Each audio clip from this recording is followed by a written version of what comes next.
Salut à vous, la petite actu, c'est que j'ai fait le tour des agences de gestion locative pour me libérer du temps et de la charge mentale.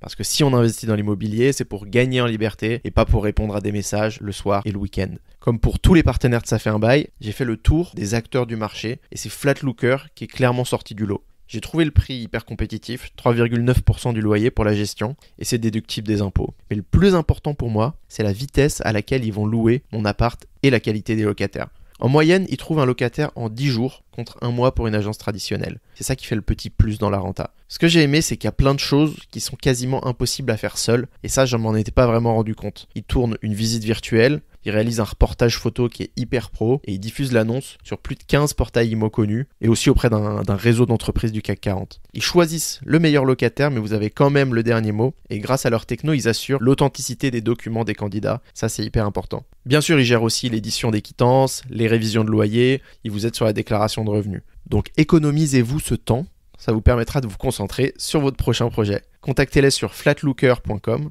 Flatlooker, et vous entrez le code BAIL, B-A-I-L, pour avoir un mois offert. Je vous mets le lien en description. Salut à tous, ça fait un bail. Je suis Jérémy Nabet et vous êtes sur le point d'entendre des entrepreneurs, des investisseurs et des experts de l'immobilier qui vont vous partager leur passion. Ça fait un bail, c'est le podcast pour mieux comprendre le marché immobilier, que vous soyez déjà expert ou que vous cherchiez de l'inspiration pour enfin vous lancer. Ce sont les premiers épisodes d'une longue série, alors abonnez-vous pour ne pas louper les prochains et surtout, parlez-en autour de vous pour nous aider à grandir. Rebonjour à tous, on démarre du coup ce nouvel épisode, on va voir comment acquérir un bien étape par étape. Il y a le premier point, j'imagine, c'est du coup de chercher le bien.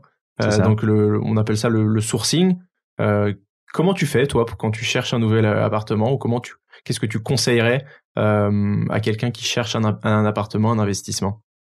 Alors quand je recherche un bien, et je faisais la même chose pour les personnes que j'accompagnais dans leur recherche, je recherche d'abord à définir les attentes en fait, c'est-à-dire que avant de se mettre directement dans la recherche sur les annonces, etc., il faut d'abord définir la typologie de son bien. En termes de distance, déjà, est-ce qu'on veut acheter quelque chose qui est loin de chez nous, ou éventuellement on peut trouver plus de rentabilité, par exemple, pour quelqu'un qui habite en région parisienne comme nous, ou est-ce que au contraire, ça nous sécurise plus d'acheter quelque chose qui est proche de chez nous, qu'on va pouvoir gérer nous-mêmes? Est-ce que on veut acheter quelque chose de grand? En fait, est-ce qu'on veut acheter un grand bien ou plutôt des petits biens? L'avantage des petits biens, c'est que en général, les travaux sont assez restreints, sont plutôt faciles à maîtriser et on a une rentabilité qui peut être un peu plus forte, pas une rentabilité locative plus forte. L'intérêt des grands biens, c'est que on peut partir sur des stratégies plus rentables, mais qui nécessitent plus de travaux. Si on fait par exemple de la division de grands biens pour les transformer en petits biens, ou alors on peut faire par exemple de la colocation. Après, il faut qu'on réfléchisse par rapport au public visé, quel locataire on veut à l'intérieur. Est-ce que on se dirige vers des étudiants? Est-ce qu'on se dirige vers des touristes, par exemple, si on veut faire du Airbnb? Est-ce qu'on se dirige vers des jeunes actifs? L'emplacement du bien ne sera pas du tout le même. Le type de bien non plus ne sera pas le même. On peut ensuite réfléchir au fait que on accepte ou pas le fait d'avoir des gros travaux, parce que ce sera pas non plus le même type de bien. Est-ce qu'on recherche des biens complètement délabrés où on refait tout avec beaucoup de charges à déduire, beaucoup de rentabilité, avec la fierté d'avoir fait quelque chose qu'on fait nous-mêmes? Ou est-ce qu'au contraire, on est un peu plus frileux, on veut pas forcément faire beaucoup de travaux, passer beaucoup de temps avec un risque qu'il y ait des retards de travaux, qu'il y ait des choses qui soient pas maîtrisées. Et dans ce cas-là, on prend des biens qui sont plutôt neufs, des choses comme ça. Aussi, est-ce que on achète dans le neuf ou dans l'ancien, même si le neuf est plus rarement rentable en immobilier locatif. C'est un ensemble de questions qu'on doit se poser avant de commencer ses recherches, je pense. Il y a en effet un adage que je trouve vrai et bien, ce qui est la rentabilité, ça se trouve pas, ça se crée. C'est ça. Et c'est souvent le cas, et on trouvera toujours des exemples. La personne qui a réussi à acheter le truc déjà loué, déjà retapé, et à faire 10% de rentabilité sans avoir mis les mains dans le cambouis. En revanche, voilà, moi dans la plupart des exemples que j'ai, il faut vraiment aller. J'aime beaucoup cette idée de story. Il faut avoir un peu l'histoire de ton bien et se dire voilà à qui qui va avoir le coup de cœur sur ce truc et je vais répondre aux besoins de quelqu'un à 100%. C'est qui cette personne et comment je fais pour répondre à 100% à ce besoin. Voilà, d'une manière hyper simple, ça peut être un bien en colocation proche d'une université ou d'un pôle universitaire, parce que faut pas oublier qu'université, ça peut aussi changer de bâtiment et on peut se retrouver un peu bête si c'est transformé en musée. Ouais. Bien que après on peut peut-être faire de la location courte durée. Bon, il y a toujours des manières de se retourner, mais ça peut être dangereux. Bon voilà, il y a des manières assez simples de l'imaginer. Il y a des personnes qui ont une imagination folle. Ouais. J'ai vu sur les groupes un gars qui achète des petits studios, qui en met du super carrelage partout, qui met un jacuzzi à 4 000 € dedans. Il fait des love rooms. Et il fait... alors c'est tout ce que tout le monde lui disait en commentaire. Tu fais des love rooms, tu dois avoir des prostituées, des tournages de films, etc. Et lui disait déjà, moi je m'en fiche. je loue à qui veut bien louer. Mais sur le principe, voilà, il louait... c'était plutôt voilà le petit cocon pour un couple. Ouais. Dans des villes pas si sexy que ça, il y a des gens qui ont envie en fait de passer juste une bonne soirée dans un appart sympa et de profiter d'un jacuzzi en fait. Et voilà, au lieu d'aller de trouver un jacuzzi dans une piscine municipale, ce qui est pas très cool, et ben ils décident de répondre à leurs besoins. Et exactement. Heureusement qu'il est là pour eux. Exactement. Et là. Bon, le gars annonçait des chiffres, c'était hallucinant. Ah ouais, on parle de 30%, 40% de rentabilité. Il remplissait à 80% dans l'année, ce qui est complètement dingue par rapport à l'endroit et au prix à laquelle il avait payé cet appartement. Bref, donc voilà, soyez là-dessus, soyez imaginatifs et vous pouvez trouver de la rentabilité. Ça demande toujours de l'investissement de temps, j'entends principalement. Et voilà, et un peu de jugeote parfois. Donc le sourcing, tu le fais où? Sur différentes plateformes? Alors le sourcing, à l'origine, je le faisais de façon très simple. J'ai commencé comme tout le monde, je pense, sur les annonces, un peu désespéré en se disant il y a pas grand-chose sur les annonces. Où là, les sites classiques, Le Bon Coin, Se Loger, les choses comme ça, on met des alertes. Et puis on passe son temps, ces journées. Pour moi, c'était 3 fois par jour, matin, midi et soir, à regarder les annonces, voir ce qui était de nouveau. C'était pas mal parce que ça m'a permis de faire pas mal de visites et de bien maîtriser les secteurs dans lesquels j'investissais. Je pense que ça, c'est quelque chose d'important. Alors, c'est un choix aussi dans les objectifs. Est-ce qu'on veut acheter seulement dans un secteur ou un peu réparti partout? L'avantage d'acheter seulement dans un secteur, c'est qu'on finit par bien le connaître. Donc, moi, dans les secteurs que j'aime bien, je finis par connaître presque la moitié des copropriétés. Je vois une annonce, je sais directement, même s'il n'y a pas l'adresse où elle est, si c'est une copropriété que j'aime bien ou pas, comment c'est à l'intérieur. Et oui, donc j'ai commencé sur les annonces. Ça m'a permis de faire pas mal de visites et ces visites m'ont permis de faire connaissance avec des agents immobiliers. Et je pense que c'était ça l'intérêt principal des annonces, parce qu'au final, j'ai acheté aucun bien en annonce, mais j'ai acheté des biens qui m'ont été présentés par des agents immobiliers que j'ai rencontrés en visitant les biens en annonce, en fait. Ensuite, la deuxième source de biens, c'est les agents immobiliers principalement, parce que du coup, c'est des personnes qui maintenant peuvent me présenter des biens qui sont un petit peu hors marché, des biens qui sont pas encore mis en annonce en fait. Simplement, comme on finit par se connaître, ils finissent par m'appeler, par me dire Daniel, j'ai ce bien là qui vient d'arriver. Est-ce que t'es intéressé? Si t'es intéressé, tu le visites en premier. Si t'es pas intéressé, on paye l'annonce à ce moment-là et il sera pour tout le monde, quoi. Donc ça, c'est assez intéressant. Après, il y a tout ce qui est notaire, mais pour moi, ça a pas très bien marché. Il y a les géomètres aussi qui peuvent être des fournisseurs de biens. Et quelque chose qui est un peu moins connu, c'est les généalogistes, des personnes qui, dans certaines situations, recherchent des héritiers ou des choses comme ça. Ils peuvent aussi avoir des bons plans par rapport à des biens qui sont mis en vente. Et puis après, il y a tout ce qui est bouche à oreille, le coiffeur, les choses comme ça, le voisin qui te dit tiens, il y a ce bien là qui va être en vente, il a l'air abandonné, ou quelqu'un qui dit moi j'ai vu que dans mon compte rendu de copropriété, il y a un bien qui est mis en vente parce que le propriétaire ne paye pas ses charges ou des choses comme ça. Après, il y a tout ce qui est les panneaux aussi. Les panneaux, en général, j'aime bien me balader dans les quartiers où j'apprécie investir. Je regarde un petit peu les panneaux. Et puis, dès que je vois un panneau, un balcon, je téléphone, j'essaie de visiter. Ça peut être aussi une bonne source de sourcing. Trop bien. Je rajouterais peut-être les ventes aux enchères. Je sais pas si t'en as déjà fait. J'en ai jamais fait parce que malheureusement, je travaillais à chaque fois les jours de vente aux enchères. C'est quelque chose que j'aimerais bien faire plus tard juste pour la culture générale, pour fait l'expérience d'être présent. Par contre, je suis pas certain que j'achèterais à travers les ventes aux enchères parce que c'est un peu, je pense qu'il faut être connaisseur pour se lancer dedans.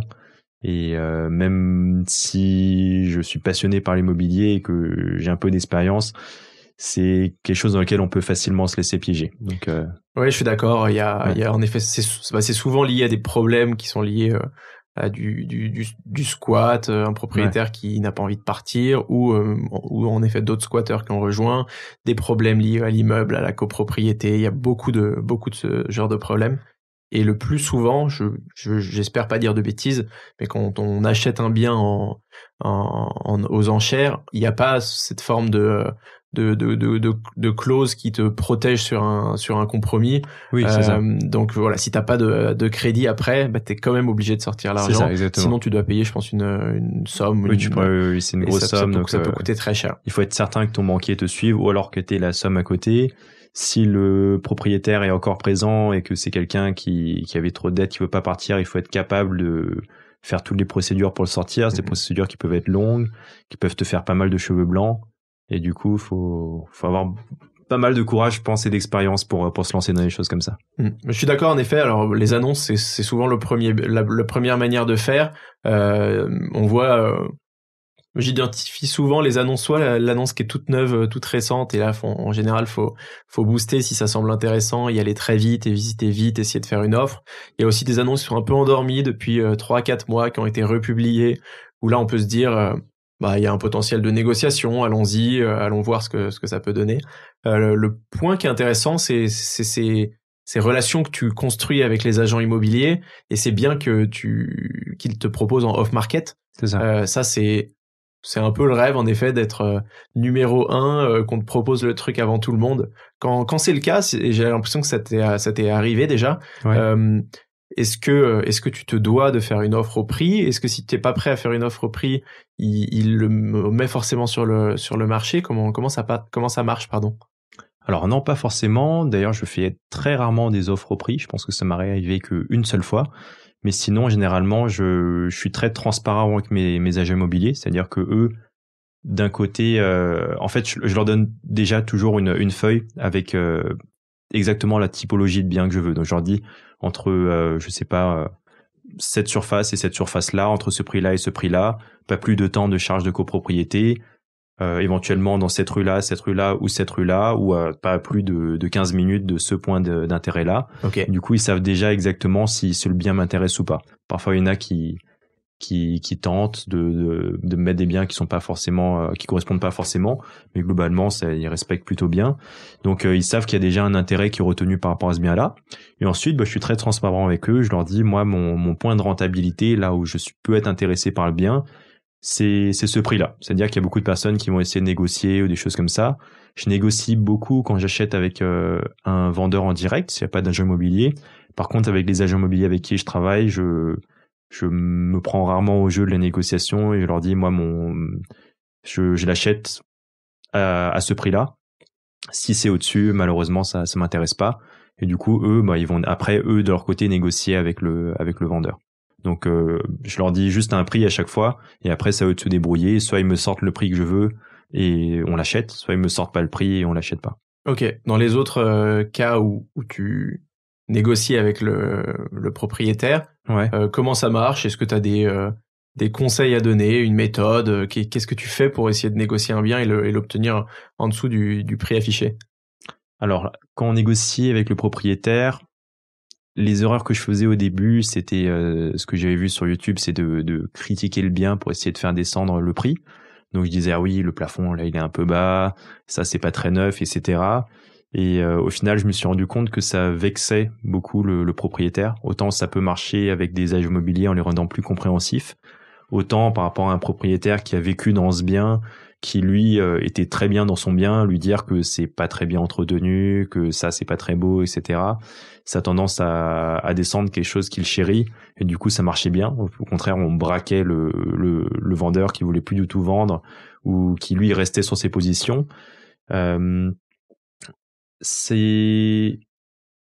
pense que en fait c'était juste simplement en envoyant des offres qui étaient très très basses, mais pas en étant dans les premiers acheteurs en fait, parce qu'en général quand tu fais des offres trop basses mais que tu passes dans les premiers, le vendeur a toujours tendance à se dire bon, c'est le premier visiteur, on va attendre un petit peu plus, voir s'il y a mieux. Et du coup j'attendais en général d'avoir des vendeurs. Je venais visiter et je leur disais je suis le combienième visiteur, et si j'étais dans les premiers, je leur disais bon, je vous enverrai plus tard une proposition. Et puis une semaine après, 2 semaines après, j'ai envoyé une proposition en leur disant bon, si vous n'avez toujours pas vendu votre bien, je vous propose cette somme-là. Et puis après, en général, ils font une contre-offre, on monte un petit peu. Et puis je pense que en essayant d'attirer un petit peu leur sympathie, en parlant un petit peu avec eux de leur histoire, etc., on crée des liens qui permettent d'obtenir des prix qui sont plus intéressants, je pense. Ok, c'est marrant parce que le dernier bien que j'ai acheté, c'était un cabinet dentaire. Peut-être que t'aurais pu tisser des liens. Moi, j'ai pas tissé, donc j'ai pas pu beaucoup négocier. Ça aurait été possible. Mais je te connaissais pas encore à l'époque. Sinon, je t'aurais envoyé à ma place. Ok, c'est des éléments qui sont intéressants, et je suis d'accord pour dire que j'ai fait du boulot de commercial, j'ai vendu des logiciels, j'ai vendu pas mal de choses, et c'est la vérité, il y a une partie d'affect qui rentre en jeu. C'est pas ce qui fera tout, on t'obtient pas 20% de réduction grâce à ça, mais si la personne a justement le choix entre plusieurs offres assez similaires, etc., elle peut assez facilement aller vers toi, même peut-être accepter ton offre qui est pas forcément la meilleure, pas parce qu'elle t'aime bien, mais plutôt parce qu'elle est rassurée par le fait que tu vas pas lui faire perdre ton temps. C'est ça. Moi, je leur dis, je suis dentiste, c'est sérieux. Exactement. On va aller jusqu'au bout du compromis. Voilà. Il y a un projet que j'avais failli terminer, et malheureusement ça s'est jamais fait, mais c'était un terrain pour une construction d'un très gros co-living, et je suis passé par un agent immobilier. Ça faisait 1 an que le produit était en compromis avec un autre acheteur qui galérait avec ses banques, etc. Et donc ils ont arrêté après 1 an. Je suis devenu la personne qui a repris le truc, et il s'avère que j'ai eu le même problème en plus. Donc c'est horrible. Je l'ai refait patienter pendant des mois. Okay. Et voilà, c'est cette personne-là qui vient de passer 1 an et demi à essayer de vendre son truc. Elle serait rassurée par quelqu'un qui enlève les clauses suspensives ou qui lui montre qu'elle est capable de financer, etc. Donc vous pouvez jouer sur ces points-là. Après, il y a tout ce qui est stratégie un peu plus dark, que moi j'ai pas fait moi-même parce que je suis pas encore assez désespéré. Mais on aime bien ça. Mais que j'ai pas mal d'amis qui le font et qui l'assument.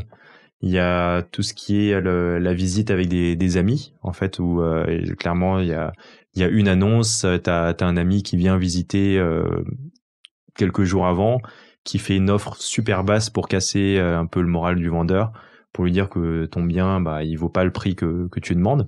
Et après, toi, t'arrives quelques jours après, tu fais une offre un peu plus haute, ce qui a plus de chances de passer. Donc ça, c'est la première chose. Ou alors, j'ai carrément des amis qui avaient créé des fausses annonces, en fait, avec des photos de biens que eux ils avaient déjà dans la même rue, en fait, que le bien qu'ils ciblaient, en fait. Et ces annonces-là, c'était des biens qui avaient la même typologie, donc à peu près la même surface, des choses comme ça, des caractéristiques. Ils étaient même un petit peu mieux, sauf qu'ils étaient 30 000, 40 000 euros moins chers, en fait. Donc forcément, tous les acheteurs se dirigent vers les autres biens. Lui met son numéro et du coup à chaque fois il dit il y a beaucoup de visites, mais si vous voulez je vous fixe un rendez-vous dans 4 semaines, 1 mois, quelque chose comme ça. Et en attendant, lui, le bien que lui cible vraiment, il y a aucun visiteur dessus, il se retrouve tout seul. Et du coup, c'est là où il peut faire les meilleures propositions sans avoir aucune concurrence. Et en plus, en montrant aux propriétaires, c'est ça le pire, en disant de la même rue que vous voyez, il y a des biens qui sont beaucoup moins chers, vous le vendez vraiment trop cher, et apparemment ça marche bien. Il y a des hacks comme ça, je suis convaincu que ça marche. On est souvent à la limite de l'éthique, c'est en effet à vous d'être pareil, de fixer votre limite, d'avoir votre imagination sur des choses qui sont plus ou moins bold, et voilà. Et si vous cherchez à faire une bonne affaire, il y a plein de manières. Si on passe un peu à l'étape d'après, c'est du coup d'aller on fera un point sur le financement, ça sera sûrement notre prochain épisode, mais si on saute à la signature du compromis, comment ça se passe, peut-être même techniquement, compromis, promesse de vente, c'est la même chose, quelle est la différence? Alors tous les deux, c'est des actes qui se ressemblent pas mal. Les différences sont assez faibles. Après, on a plusieurs façons de les signer, soit chez le notaire, soit en agence, ou même en fait sous seing privé, donc entre particuliers en fait. Qu'est-ce que tu conseilles? Ce que je conseille, alors ça dépend des objectifs de chacun. On va dire que il y a des gros projets où ça peut être plus sécurisant pour l'investisseur de faire ça chez le notaire, parce que du coup, il est certain d'avoir quelque chose qui est bien sûr, bien clair, etc. Moi, j'aime bien le faire en agence, en fait, simplement parce que c'est souvent avec des agents immobiliers avec lesquels je m'entends bien. Du coup, je peux faire plus facilement passer des clauses qui sont avantageuses envers moi, en fait. Après, si c'est un investisseur qui connaît rien, il vaut mieux le faire avec un notaire. C'est des choses plus classiques et plus sûres. Il y a un peu plus de frais, mais au moins c'est plus sûr. Mais moi, par contre, j'aime bien le faire en agence pour faire passer des clauses où, par exemple, je demande à ne pas appliquer de prorata, de taxes foncières et de charges de copropriété. Donc ça fait partie de mes négociations avec le vendeur en général. Ok, très bon point. Et en agence, c'est facile à insérer dans un compromis. Je passe un coup de téléphone à l'agent immobilier. Je lui dis, pour le compromis, en fait, je veux bien le signer à condition qu'on mette ça. Et puis le vendeur en général dit pas grand chose une fois que c'est fait, donc ça passe bien. Et si ça a pas été fait sur le compromis, après c'est trop tard. Après c'est trop tard, c'est ça. Donc il faut le mettre au moment du compromis. Je pense aussi au versement du séquestre qu'on peut aussi négocier sur le compromis. C'est ça. Et j'ai tendance à demander à pas en verser. Donc il y a toujours une somme qu'on est obligé de payer si jamais on va pas jusqu'au bout et qu'on n'a pas de refus de prêt.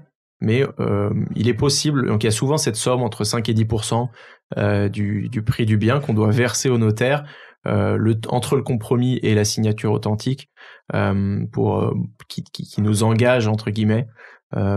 C'est un petit peu dommage parce que c'est de l'argent qui pourrait être placé ailleurs, etc. Et moi j'ai tendance à le demander, et jusqu'à aujourd'hui ça a toujours été accepté.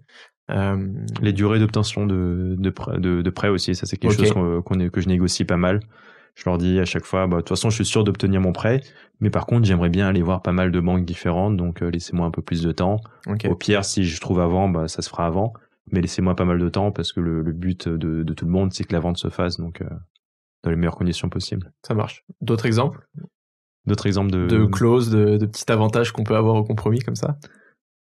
Déjà, si tu signes chez l'agent immobilier, tu payes pas du coup? Ou si tu le fais gratuitement. Très bien. C'est ça. Donc moi j'aime bien.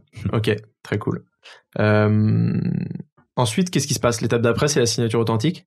L'étape d'après, en dehors du financement, en effet. Du financement.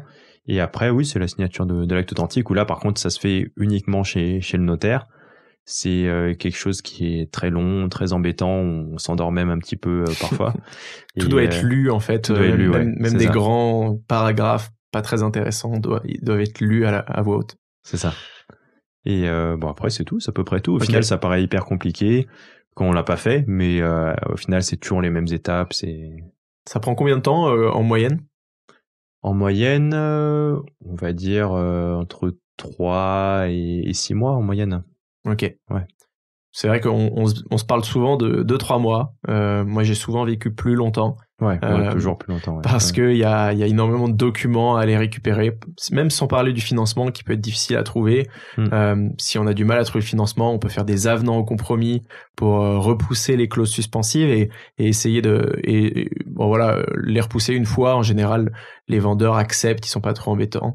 au-dessus de 3 à 4 semaines où on repousse ces clauses, ça devient un petit peu plus compliqué.